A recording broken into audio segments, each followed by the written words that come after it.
Et des bornes de recharge publiques à Londres. Bonne initiative ça, de la part d'Uber.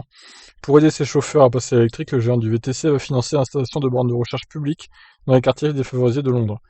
Malgré la redevance air pur facturée par Uber à chaque course effectuée dans Londres, pas assez de chauffeurs passeraient à l'électrique. Ces frais, qui ont alimenté un fonds de plus de 100 millions de livres, 110 millions d'euros, sont censés aider les conducteurs à acheter un nouveau véhicule zéro émission. Partant de ce constat, Uber a enquêté pour comprendre l'origine du problème.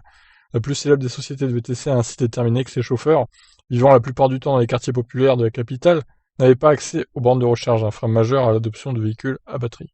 Pour combler ce manque, Uber annonce qu'il va investir plus de 5 millions d'euros, 5 millions et demi du coup, pour installer des points de charge publics dans ces quartiers.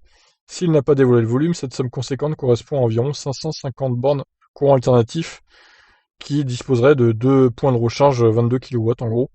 La firme affirme déjà travailler avec les conseils d'arrondissement de Newham, Brent et Tower Hamlets afin de planifier le déploiement qui doit être effectif d'ici 2030.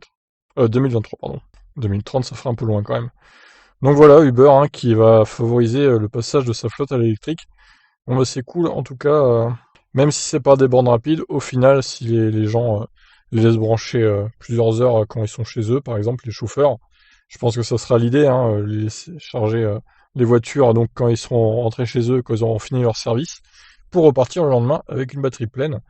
Donc c'est vrai que certains chauffeurs Uber vivant en appartement, bah, ils peuvent pas du coup passer à la voiture électrique. Ça va régler le souci avec Uber et j'espère qu'ils feront pareil pour la France. Pourquoi pas, hein. Sur ce, je vous laisse réagir. Qu'est-ce que vous en pensez? Ciao.